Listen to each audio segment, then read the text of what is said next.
ถวายเพิ่นจัก30 นาทีกันโดนคนนั้นบ่ได้ไม่ออกปฏิเสธพาไปสวดอิติปิโสยังใครแน่ได้เนาะเบิดคืนก็ได้นะอิติปิโสพระควานี่มักแห้งแล้วอ่า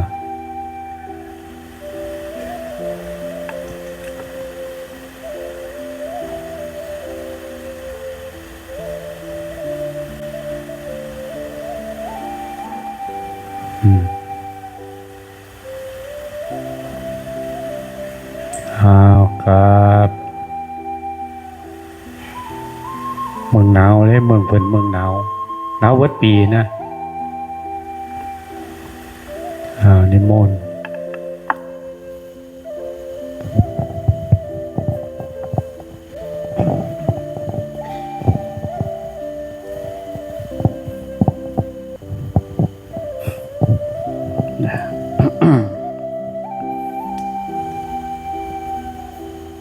นะโมตัสสะภะคะวะโตอะระหะโตสัมมาสัมพุทธัสสะนะโมตัสสะภะคะวะโตอะระหะโตสัมมาสัมพุทธัสสะนะโมตัสสะภะคะวะโตอะระหะโตสัมมาสัมพุทธัสสะพุทธังธัมมังสังฆังนะมัสสามิสุขโขปุญญัสสะอุจจโยติติขอนอบน้อมแด่พระผู้มีพระภาคเจ้าผู้เป็นบรมครูของเทวดาและมนุษย์ทั้งหลายถึงแม้ปรินิพพานดลแล้วพระองค์นั้นโดยหัวแห่งข้าพเจ้าขอนอบน้อมแด่พระเถระนุทิทุกรูปทุกองค์โดยความเคารพเจริญพรองค์ตนญาติโยมบ้านแกงกอกทุกรูปทุกนามต่อไปเอามือลงนั่งฟังตามสบายขอโอกาสนำพ่อแม่ครูบาอาจารย์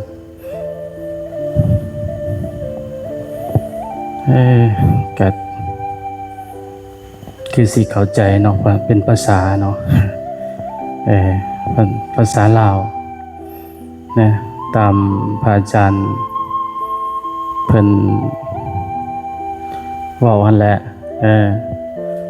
โอ้เป็นโฆษกเป็นพระต่างประเทศนะคือคนต่างประเทศอยู่บ่ไม่ออก ว่าคืออยู่บ่คือคนไทยนึกว่าคือคนแขกคนยังไป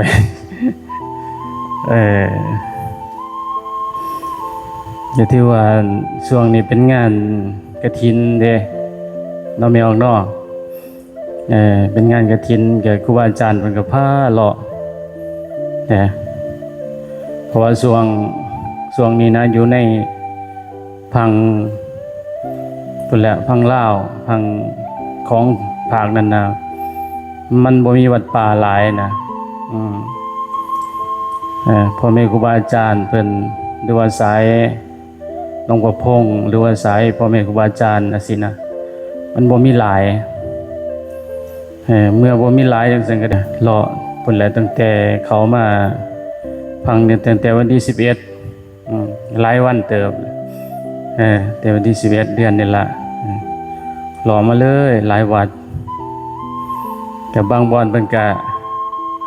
ให้ขึ้นเว้าจาจิตจอยจังซี่ล่ะว่าน้ำญาติโยมบางบ่อนก็ได้นั่งฟังก็ถือว่าได้ประสบการณ์หลายก็ได้ความรู้หลายนำพ่อแม่ครูบาอาจารย์เพิ่นเทศน์เพิ่นเว้าเพิ่นว่าหลังจากนั้นก็สิได้นำเอาสิ่งดังกล่าวนี่ละเมื่อพุ่นละเมื่อข้ามภาคข้ามพังตามแนวทางที่พ่อแม่ครูบาอาจารย์เพิ่นพาปฏิบัติสินะเช่นว่าการเฮ็ดกิจกรรมไหว้พระสวดมนต์การกฐินการหาบริวารกฐินจังซี่นะหลายสิ่งหลายอย่างแต่คนฟังเทศน์ฟังธรรมก็สิหลายกว่านี้ เนาะหากแต่ว่า ครูบาอาจารย์ก็บ่หลายปานใด เพราะว่านี่คือเขตส่วงนั้นนะอายุพรรษาของเพิ่นนั่นนะประมาณ20หรือ25 26จังซี่นะคือว่ารุ่นท็อปแล้วคือว่าสุดยอดแล้วเนี่ยเป็นพระเถระใหญ่แล้วนะหั่นน่ะแต่มาสมเทียบทั้งพังนี่นะประมาณ35คือหลวงพ่อองค์ทมิตรขึ้นไปเนาะเอา30กว่าเนาะแล้วก็ยังว่าเรายังบวชยังเป็นผู้น้อยอยู่นะยังเป็นผู้น้อยอยู่เราเอาตอนเทศก่อนกันแลกกันทมิตรนะก็ได้ว่าสมเทียบว่าทางนี้มันศาสนาพุทธเฮานี่มันก็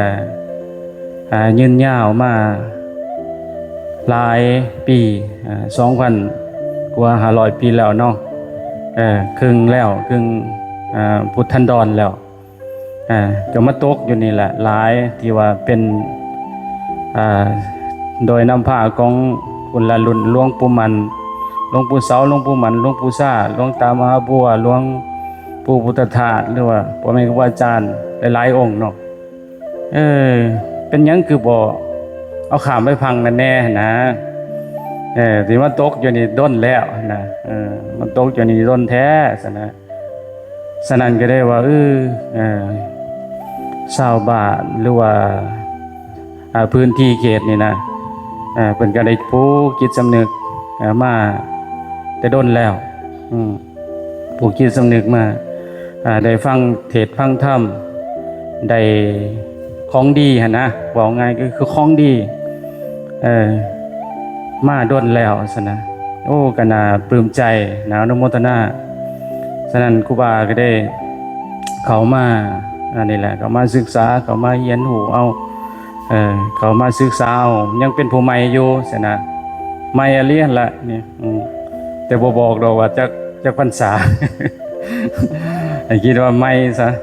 ใหม่แท้ไม่ว่าน่ะจีกศพนี่อันสิเป็นอันนั้นก็ว่าจีกศพกำลังใหม่ก็ถือว่าก็มาฟังธรรมเอาเลยล่ะมาฟังเอามาปฏิบัติเอานำเพิ่นมื้อนี้เพิ่นก็เปิดโอกาสให้เว้าให้ว่าอีกว่านำญาติโยมสินะโอ้นี่เป็นงานกฐินเนาะมีทุกปีบ่มีทุกปีบ่ก็ถือว่ามันโค้งเนาะวัดบ้านเนาะบ้านแกงกอกเนาะบ้านแกงกอกยังอยู่ในนี่จังอำเภอยังอำเภอพิบูลบ่อำเภอพิบูลโอ้ขามหลายหลายอำเภอได้นี่มาตั้งแต่บุญตลิกพุ่น จนมาฮอดอำเภอพิบูล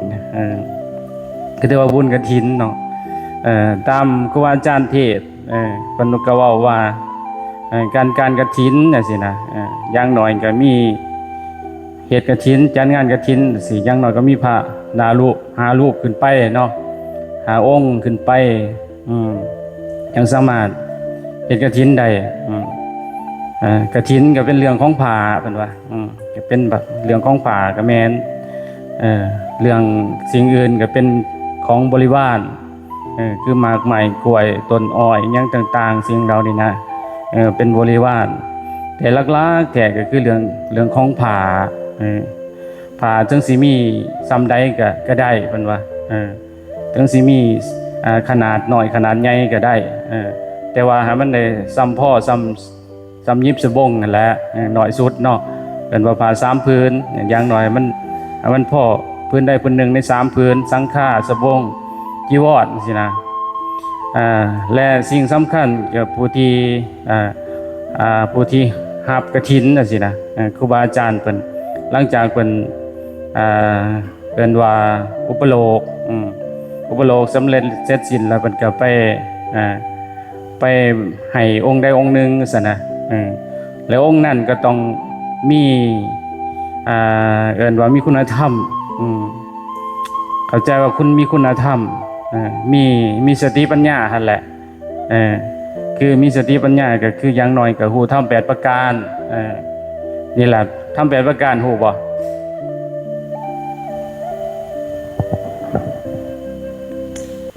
เป็นไงธรรม8ประการ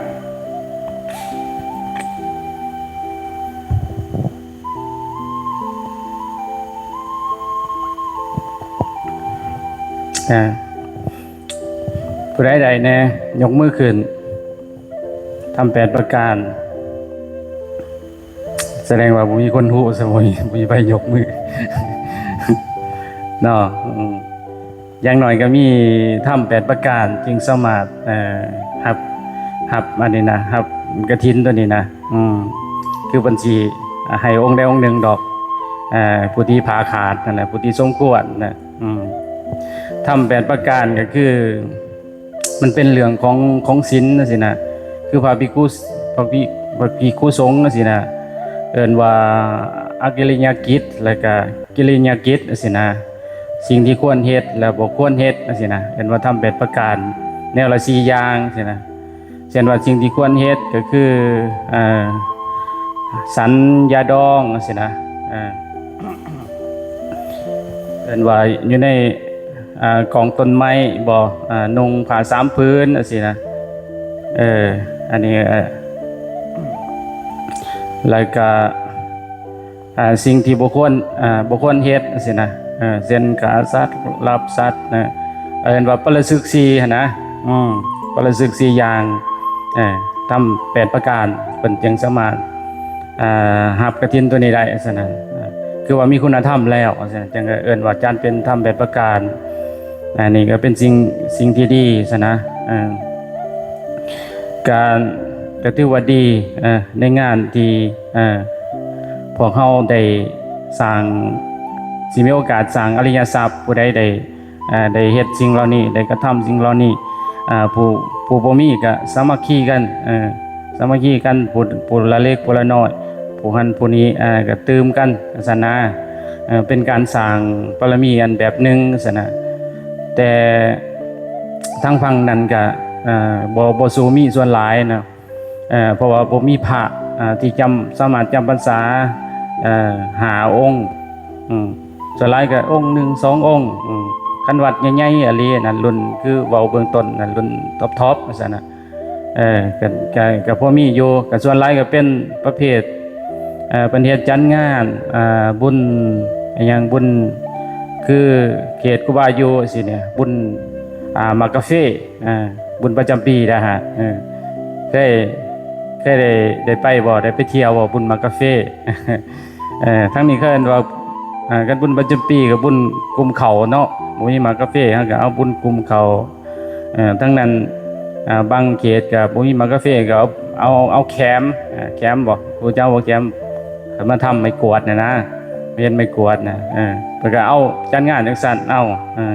เพื่อหยังล่ะเพื่อประโยชน์เพื่อให้ชาวบ้านมีโอกาสได้เฮ็ดบุญเพื่อได้ให้ชาวบ้านได้มีโอกาสได้ฟังเทศน์ฟังธรรมจังซี่แหละเกินว่าครูบาอาจารย์เพิ่นจะหาวิธีดึงญาติโยมเข้ามาวัดหั่นนะหาจังซี่แหละเฮ็ดจังซั่นนั่นแหละเกินว่าผู้ที่ใจบุญซั่นนะก็มีเอิ้นว่ากันหาคนควยแต่เฮ็ดแต่น้ำบุญซั่นนะเฮ็ดแต่แนวคิดหาแต่เรื่องเฮ็ดบุญซั่นนะมันแนวใดน้อมันจังสิเป็นบุญแก่ญาติโยมแนวใดน้อมันจังสิเป็นบุญแก่พุทธบริษัทจังซี่นะเพื่อให้เพิ่นมาฟังเทศน์ฟังธรรมจังซี่นะแต่คนใจบาปซั่นนะก็หาแต่เรื่องบาปคือส่วนหลายก็ทั้งนั้นก็มีวัดบ้านหลายว่าวัดบ้านหลายก็เว้าง่ายก็คือนักๆทั้งไปทางด้านประเพณีทางด้านประเพณีเมื่อมีประเพณีจังซั่นมันก็ต้องมีเช่นว่าบุญพระเวทบ่บุญประจำปีหยังต่างๆเพิ่นก็จะเอาแบบสิ่งที่ยั่วยวนนั่นแหละสิ่งที่เป็นเสริมประเภทราคาจังได๋เสริมทั้งด้านราคาทั้งรูปสวยๆงามๆเสียงมวลๆสัมผัสนุ่มๆว่าซั่นน่ะ อารมณ์ก็ให้มันเพลินไปมันเพลินน้ำเสียงน้ำนั่นแหละให้อารมณ์มันขึ้นนะเกินว่าเป็นการเสริมราคะอารมณ์ทั้งด้านราคะโทสะโมหะสั่นแหละคือเพิ่นสิเอาประเภทลำสิ่งบ่ลำเหลืองวลันตีบ่มาเสมางั้นนะเป็นไงมากบ่จังซั่น มากแน่นอนมันม่วนเด้มันเพลินเด้จริงๆแล้วมันเป็นบาปซั่นเด้ตามเฮาพิจารณาเบิ่งเข้าไปลึกๆมันเป็นบาปคือพวกมาเด้งมาเดามาพวกลำสิ่งจังซี่ก็เฮ็ดให้ใจคนที่ปกติแล้วมันมาเฮ็ดให้ใจมันเล่าร้อนขึ้นเฮ็ดให้ใจมันฮึกฮักขึ้นน่ะเนาะคือคนเฒ่าๆอันนี้หัวงอกแล้วมันเมื่อมันกระทบแล้วตามันเห็นจังซี่มันก็แห้งใจมันจากความทางกายเฒ่าซื่อๆยกแต่ใจมันบ่เฒ่านำมันก็ฮอดวือขึ้นจังซี่นะบ่เคยอยู่นำครอบครัวก็เฒ่าปานนั้นก็มกมนเขามุงเขายังไปจังซี่นะมันเห็นจังซั่นน่ะเกินว่ามันเฮ็ดให้อารมณ์ขึ้นน่ะเกินว่าเป็นการที่เสริมราคะโทสะโมหะซะเสริมกามก็ได้ว่าพวกที่เป็นนักเต้นนักล่ำหรือว่านักฮ้องอย่างต่าง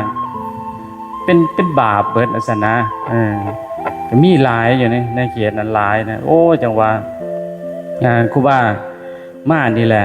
ครูบาอาจารย์เพิ่นพาเที่ยวงานกฐินจังซี่นี่ส่วนหลายบ่เห็นน่ะมีแต่นั่งจังซี่นั่งแบบกุๆมุๆนั่งแบบฟังเทศน์ฟังธรรมจังซี่โอ้น่าตาสะอ้อนว่ะนุ่งขาวห่มขาวจังซี่น่าอนุโมทนาบุญน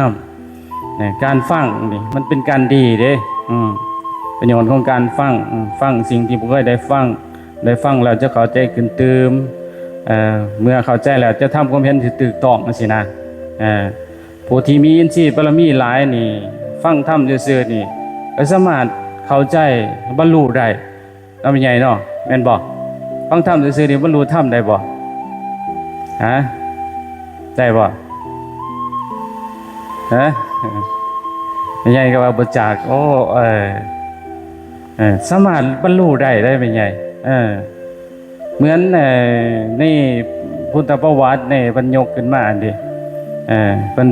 พระพุทธเจ้าประเทศแค่2กันซื่อๆน่ะก็ยังพระสาวกเพิ่นหรือว่าผู้ที่ได้ฟังเนี่ยก็สามารถบรรลุเป็นพระอรหันต์ได้เช่นว่า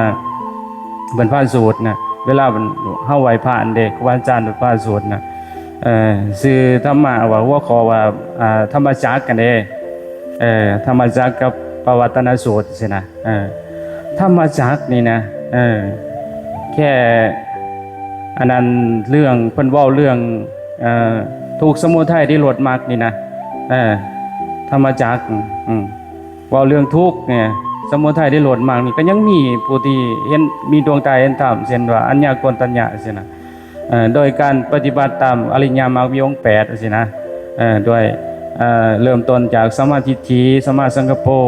สัมมาวาจาสัมมาวายโมสัมมาสติสัมมาสมาธิสินะ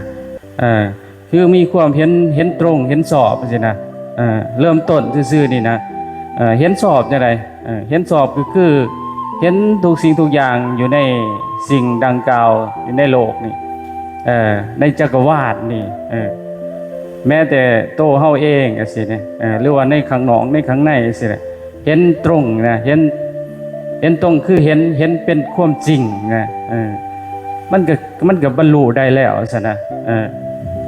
เป็นก็มีดวงตาเห็นธรรมชื่ออัญญากนตัญญะสินะคืออริยสัจสี่สินะมีทุกข์สินะทุกข์เพราะว่าเป็นยังมีทุกข์เพราะว่าเขาเกิดมามันก็มีทุกข์มีทุกข์ตามมาสินะมีทุกข์ย้อนหยังมีทุกข์ย้อนตาสินะมีทุกข์ย้อนตาได้มีทุกข์ย้อนทางกายได้มีทุกข์ย้อนกรรมนี่ได้กรรมที่เฮาเบิ่งที่เฮาเห็นที่เฮาสัมผัสที่เฮาผัสสะนี่แหละเอิ้นว่าทุกข์ย้อนเฮาสร้างกรรมใหม่ซั่นนะย้อนเฮามีอายตนะภายนอกภายในนี่เอิ้นว่าเฮาสร้างกรรมใหม่ไปเรื่อยๆมันก็ได้ทุกข์ซั่นนะย้อนหยังมันจังทุกข์ย้อนเฮามีสติบ่ดีซั่นนะเฮามานั่งจังซี่นี่ก็เพื่อหยังล่ะเพื่อฟังแล้วก็เพื่อฝึกสติไปนำ คือครูบาอาจารย์ประเทศฝึกสติไปนํแล้วก็คือว่ากำหนดเด้ออย่าให้มีใจเป็นสมุทัยเด้ออย่าให้มีใจมันพุ่งออกนอกเด้อหมายใจมันส่งไปยาวไปเฮือดพุ่นเมื่อหาครอบครัวพุ่นส่งเมื่อหาลูกหาหลานส่งเมื่อหาผัวหาเมียอยู่เฮือนพุ่นน่ะให้มันอยู่กับปัจจุบันนี่เพิ่นบอกซะนะให้มันอยู่ปัจจุบันนี่อยู่ในขณะนี้อยู่ในตอนนี้นะคือเฮาอยู่ศาลาบ้านแก้งกอกก็สินะเฮาก็อยู่ต้นนี้ละเบิ่งลมหายใจเบิ่งกำหนดมันหายใจเข้าออกให้มันตีดแนบอยู่เหมือนเสือกสองเกี่ยวอยู่มันพันกันมันบิดกันมันอันนี้อยู่ระหว่างลมกับวิญญาณของเฮานะกับความรู้สึกของเฮาให้อยู่ตลอดสิอยู่ไปอยู่ไปจนมันเอิ้นว่าให้มันเป็นธรรมชาติของมันหมอยเพ่งเกินไปสินะแล้วก็มันก็ค่อยสงบลงมันจะบางครั้งมันจะดึงออกมันจะออกอุปมาเหมือนโตที่ว่าใจของเฮาอ่ะนะความรู้สึกของเฮามันคือลีกนั่นแหละบางครั้งเฮาฝึกใหม่เนี่ยมันก็คือลีกมันก็กวอกกระแวกมันเต้นนั่นเต้นนี่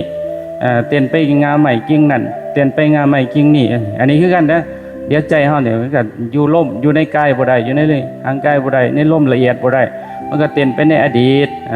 เต้นไปในอนาคตเป็นอดีตแล้วสิ่งที่เฮาผ่านมานับตั้งแต่วินาทีที่แล้วเป็นอดีตแล้วมันเป็นอดีตไปเพราะว่าก็อดีตก็ไว้กังวลนะมันนะอดีตก็ไว้คำนึงถึงหามันแล้วอนาคตก็ไว้กังวลไปอยู่กับลมหายใจเอาลองอยู่ไปมันเสียใจเฮามันดึงออกดึงเข้าเอิ้นว่าเต้นออกเต้นเข้าอยู่ความคิดของเฮานี่นะความรู้สึกของเฮานี่มันออกมันเข้าอยู่นี่ล่ะเอิ้นว่าถ้าเฮาอยู่ได้อยู่ในกายได้เมื่อมันอยู่ในกายได้มันนิ่งได้เฮาสิเวลามันสิเด่นขึ้นสติเฮานี่นะสติเฮามันสิรู้สึกว่ามันคือว่ามันดีขึ้นเมื่อมันดีขึ้นมันเสียนความคิดเอิ้นว่าพุนพานออกความคิดมันสิวิ่งออกอยู่วิ่งออกกับเบิ่งมันตามมันไปตัวอย่างเฮาอยากตามมันไปมันสิคิดอีหยังมันสิคิดเรื่องได้แต่ถ้าว่าเฮาฮู้ว่าเฮาเห็นมันแล้วมันคิดดีก็บ่ดีตามซั่นน่ะคิดชั่วก็บ่ชั่วตามซั่นน่ะลองเบิ่งมันจังซี่น่ะเอิ้นว่าเวลามันคิดออกไปหั่นมันเพลินเอิ้นว่านันทะสหกตามันเพลินออกไปแม่นบ่แม่นเพิ่นเว้าน่ะเป็นมันเพลินพวกเฮาว่ามันไปเที่ยวเพราะว่าความคิดของเฮามันไปเที่ยวคือพระอาจารย์ประเทศนั่นแหละเวลานอนซื่อๆนี่ก็ยังเอิ้นว่ามันก็ยังไปนะมันหลับตั้งแต่เอิ้นว่ามันได้พักผ่อนตั้งแต่ห่างกายเวลานอนหลับนี่แต่ว่าจิตใจมันไปเที่ยวซะแล้วบ่ฮู้นำมันเป็นนิมิตนิมัตไปก็ว่าซั่นน่ะพระอาจารย์ประเทศองค์ล่าสุดนี่นะที่จริงแล้วใจเฮานี่มันบ่ได้ฝึกมันก็ได้นอนบ่หลับเอิ้นว่ามันบ่อยู่กับกายนะมันก็ไปแล้วไปเที่ยวฝันนั่นฝันนี่สารพัดบางครั้งก็ฝันเห็นผีหลอกแม่นบ่ บางครั้งก็ฝันว่าตกเขียวตกหยังบางครั้งก็ฝันว่าโจรไล่บางครั้งก็ว่าฝันจังซั่นจังซี่นั่นแหละคือว่าใจเฮามันมีความชินเคยกับอนุสัยเก่ามันก็พันไปแบบนั่นแหละความชินเคยมันก็พันไปแบบสิ่งดังกล่าวฉะนั้นเพิ่นก็ได้ว่าให้เฮาได้ให้มันสงบใจ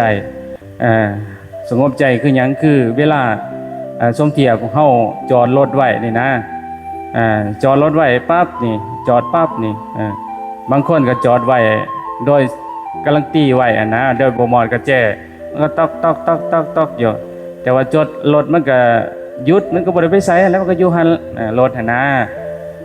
มันก็อยู่หั่นแหละแต่ว่าเครื่องจักรมันก็ยังทำงานอยู่ซั่นน่ะทำงานอยู่เพราะว่าบ่ได้มอดของตากมันบ่ได้มอดกระแจมันก็ยังฮ้อนอยู่ซั่นน่ะฮ้อนอยู่เครื่องจักรมันก็ทำงานอยู่อันนี้คือกันแหละใจเฮาคือกันแหละนอนถึงนอนอยู่แต่ว่าหักฝันอยู่ฝันไปนั่นฝันไปนี่แต่บางครั้งมันความฝันมันก็มีเรื่องอยู่เอิ้นว่ากายกำเริบเทพนิมิต จิตสังหรณ์ใจอาวรณ์จังซี่นะเหตุที่ให้เฮาฝันน่ะนะกายกำเริบบางครั้งมันก็มันทางกายเฮามันตัวอย่างว่าเฮากินแนวผิดๆจังซี่นะกินแนวผิดๆหรือว่ากินดื่มน้ำหลายๆสิเด้บางครั้งก็กายกำเริบมันก็ฟันแบบเหี่ยวใส่บอนเคยบ่ตอนยังหน่อยกูว่าก็ฟันมันเหี่ยวใส่บอนบางครั้งก็เหี่ยวอีหลีนะบางครั้งก็ฟันแบบปวดอุจจาระปวดปัสสาวะซั่นน่ะฟันว่าเขาไปหอกเขาห้องน้ำใช่มันตื่นขึ้นมามันก็เข้าอีหลีซั่นน่ะเอาว่าก็ปวดอีหลีน่ะมาดูผู้ซื้อกันน่ะบางครั้งก็ฟันว่าเจ็บหัวบางก็ฟันว่าน่ะมันก็ตื่นขึ้นมาก็เจ็บอีหลีนั่นแหละเคิ้นว่ากายกำเริบนะกายกำเริบมันเทพนิมิตบางครั้งก็คือพวกประเภทเทวดานิมิตพวกกายทิพย์กายยังมันนิมิตให้นิมิตว่ามันสิเป็นสัตว์จังสันมันสิเป็นจังซี่บางทีมันก็จริงบางทีมันก็บ่จริงเนาะมันใหญ่เนาะอันความฝันอันนี้จิตสังหรณ์น่ะจิตสังหรณ์ก็คือจิตมันปุ้งภาวะไปเองคือว่าแล้วมันเป็นความคิดบางครั้งก็ผีหลอกมันก็คือซั่นสิมันเคยเอิ้นว่าบางสิ่งที่เฮาบ่เคยไปเฮาก็ยังได้ไปซั่นสิ่งที่บ่เคยนึกเคยพอมาในศาสตร์ปัจจุบันนี่นะว่าเคยไปหันไปนี่มันก็บ่ได้ไปในปัจจุบันนี่บ่ได้ไปแต่ว่าจิตเฮามันฝันไปนะแสดงว่าในครั้งนั้นน่ะเฮาเคยเกิดเป็นนั่นเฮาเคยเกิดเป็นนี่นะเพราะว่าเฮาเวียนว่ายตายเกิดมาหลายภพหลายชาติเนาะเฮาเวียนว่ายตายเกิดมาหลายภพหลายชาติมันก็ได้ฝันไปสิแต่งว่ามันเอาเก็บเอาอดีตประสานมาให้เฮาฝันนั่นนะเอิ้นว่าจิตสังหรณ์น่ะนี่ล่ะใจอาวรณ์เนี่ย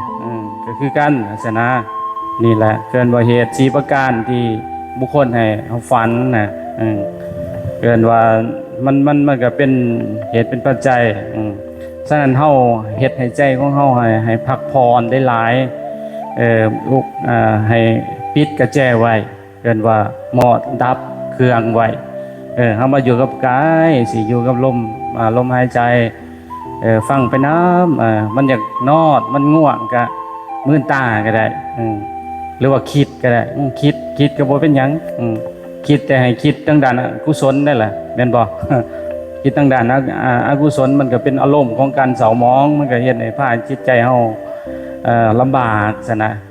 ความคิดนี่มันก็ทำลายเฮาเด้เกินว่าเฮาสิมาศาลาเฮาสิมาวัดเฮาสิมาวันบ้านแก้งกอก็สิก็ย้อนความคิดเด้เฮาเป็นเอิ้นว่าเฮาคิดทางด้านกุศลคิดทางด้านความดีโอ้ยมื้อนี้สิไปฟังเทศน์ครูบาอาจารย์ไหว้พระสวดมนต์นำเพิ่นแล้วไปอุ่นกองกฐินน่ะไปอุ่นกองบริวารกฐินน่ะอุ่นหมากกล้วยหมาก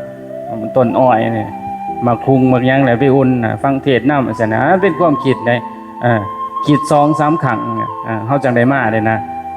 คันเฮารู้สึกว่าคิดครั้งหนึ่ง2ครั้งบ่แม่นครั้งที่3แหละเฮาฮู้มันโอ้ยมื้อนี้คิดแล้วก็สิบ่ไปดอก